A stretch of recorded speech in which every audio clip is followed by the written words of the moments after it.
Salam, bugün sizinle birlikte çox aktual bir mövzunu araşdırırıq.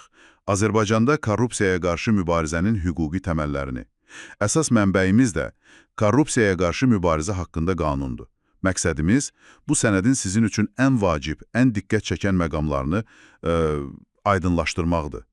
Gəlin başlayaq. Görək bu qanun nə deyir, niyə önəmlidir? Bəli, salam. Bu qanuna, bilirsinizmi, təkcə bir cəza mexanizmi kimi baxmaq olmaz.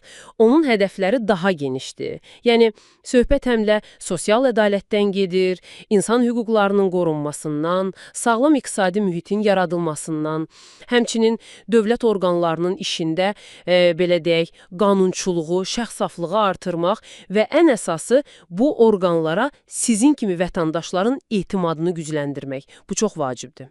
Elə isə gəlin təməldən başlayaq. Qanun korrupsiyanı tam olaraq necə təyin edir və kimlər bu qanunun təsir dairəsinə düşür? Yəni subyektlər kimlərdir? Baxın, qanun korrupsiyanı çox aydın izah edir.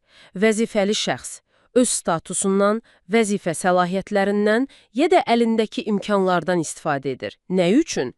Qeyri-qanuni yolla maddi və ya qeyri-maddi nemətlər, imtiyazlar, güzəştlər əldə etmək üçün ya da bunları başqasından tələb edir, qəbul edir. Amma maraqlısı odur ki, təkcə almaq deyil. Fiziki və ya hüquqi şəxslərin vəzifəli şəxsə belə şeyləri təklif etməsi, vəd verməsi ya da birbaşa verməsi də korrupsiyadır.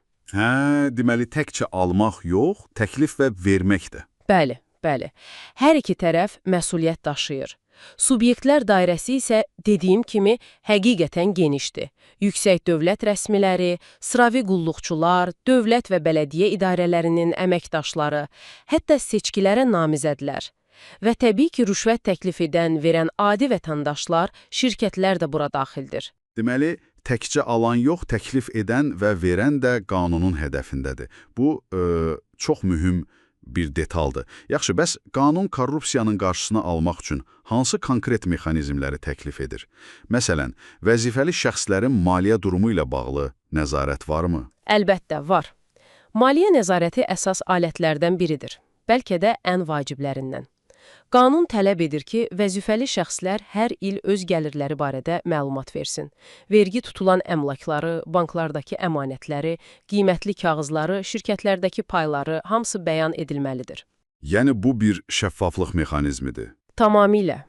Bu, şəffaflıq üçün bir təməl yaradır. Vəzifəli şəxs üçün, necə deyim, izahı olmayan varlanmanı gizlətməyi çətinləşdirir. Həmçinin müəyyən məbləğlərdən yuxarı borclar da bəyan edilir. Məsələn, 5500 manatdan artıq borclar və ya 11000 manatdan çox digər maliyyə öhdəlikləri. Bəs bu məlumatları verməməyin nəticəsi nə olur? Bax. Bu məlumatları vaxtında və düzgün verməmək, məsələn, üzürsüz gecikdirmək və ya bilərəkdən səhv məlumat vermək, bu artıq intizam məsuliyyəti yaradır. Töhmət ola bilər, hətta vəzifədən azad etməyə qədər gedib çıxa bilər. Maliyyə tərəfi aydındır. Amma korrupsiya təkcə pulla bağlı deyil axı, elə deyilmi? Başqa hansı məhdudiyyətlər var? Məsələn, qohumların bir yerdə işləməsi ya da hədiyyələr məsələsi. Düz buyurursunuz. Qanun bu məsələlərə də toxunur. Məsələn, yaxın qohumlar. Onların bir-birinin birbaşa tabeliyində işləməsi əksər hallarda qadağandır. Qohumbazlığın qarşısını almaq üçün. Əlbəttə, bəzi istisnalar var. Məsələn, seçkili vəzifələrdə və ya kənd yerlərində başqa mütəxəssis olmadıqda. Amma ümumi qayda qadağandır. Bəs hədiyyələr, o necə tənzimlənir? Hədiyyələrə gəlincə qayda sərtdir.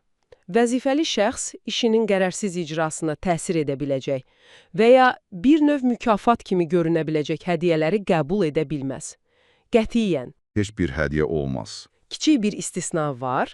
Qonaqpərvərliklə bağlı çox kiçik dəyərli hədiyyələr.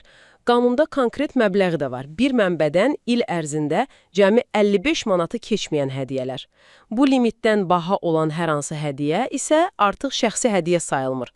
O, quruma məxsus hesab edilir və ora təhvil verilməlidir. 55 manat. Çox konkret rəqəmdir həqiqətən. Yaxşı, fərz edək ki, bütün bu qabaqlayıcı tədbirlərə baxmayaraq korrupsiya faktı baş verir. Onda nə olur? Və ən vacibi, bu barədə məlumat verən şəxslər necə qorunur? Yoxsa insanlar çəkinir xəbər verməkdən? Bax, bu çox həssas və vacib sualdır. Qanun iki növ hüquq pozmanı fərqləndirir. Birincisi, birbaşa korrupsiya əməlləri, yəni rüşvət almaq, vermək kimi. İkincisi, korrupsiyaya şərait yaradan hallar. Məsələn, vəzifəli şəxsin qanunsuz sahibkarlıqla məşğul olması, məlumatı gizlətməsi və s. Və hər iki halda məsuliyyət var. İki halda əməlin ağırlığından asılı olaraq müxtəlif məsuliyyət növləri var. İş yerində cəza, yəni intizam məsuliyyəti, dəymiş ziyanın ödənilməsi. Bu, mülki hüquqi məsuliyyətdir. Cərimələr, yəni inzibati məsuliyyət və ən ağır halda cinayət məsuliyyəti. İndi gələk məlumat verənlərin müdafiəsinə.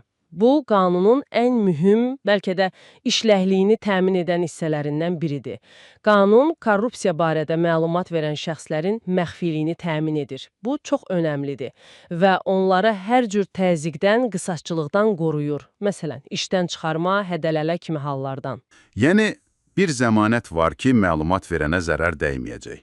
Qanun bunu nəzərdə tutur, bəli. Dövlət onları qorumalıdır. Bu, müdafiə mexanizmi olmadan insanlar məlumat verməyə çəkinər təbii ki. Amma bir məqam da var. Bilə-bilə yalan məlumat verənlər bu müdafiədən yararlana bilməz. Bu da ədalətlidir. Bəs qanunsuz əldə edilən pullar, əmlak, onların aqibəti necə olur? Qanunsuz əldə edilmiş əmlak və ya güzəştlərin dəyəri dövlət nəfinə qaytarılır. Ya könüllü şəkildə, ya da lazım gələrsə məhkəmə qərarı ilə. Deməli, ümumiləşdirsək, qanun həqiqətən də kifayət qədər əhatəlidir. Təriflərdən başlayır, sonra subyektləri müəyyən edir. Qabaqlayıcı tədbirləri sadalayır, maliyyə bəyannamələri, hədiyyə məhdudiyyətləri, qohumluq əlaqələri. Məsuliyyət növlərini göstərir və hətta məlumat verənlərin müdafiəsini də təmin edir. Görünür, əsas məqsəd təkcə cəzalandırmaq deyil, həm də daha şəffaf, daha etibarlı bir sistem qurmaqdır, elə deyilmi? Tamamilə doğrudur. Qanun çox vacib bir çərçivədir. Amma gərək unutmayaq ki, qanunun özü bir kağızdır. Onun real həyatda nə dərəcədə işlənməsi, nə qədər effektiv olması, bu təkcə dövlət orqanlarının səylərindən asılı deyil. Bu, həm də sizin kimi cəmiyyət üzvlərinin bu prosesdə nə qədər fəal olmasından, məlumatlılığından və ən əsası prinsipial mövqe tutmasından birbaşa asılıdır. Cəmiyyət dəstəyi olmadan heç bir qanun tam işləməz. Çox doğru vurğuladınız. Elə bu müzakirəmizin sonunda sizin üçün də bir düşüncə anı yaransın istərdim. Görəsən, qanunun kağız üzərindəki bu gücü ilə onun real həyatdakı tətbiqi arasındakı körpünü hansı amillər daha möhkəm qura bilər? Bəlkə elə cavab sizin dediyiniz kimi, məhz cəmiyyətin özündə hər birimizdədir. Bu barədə düşünməyə dəyər.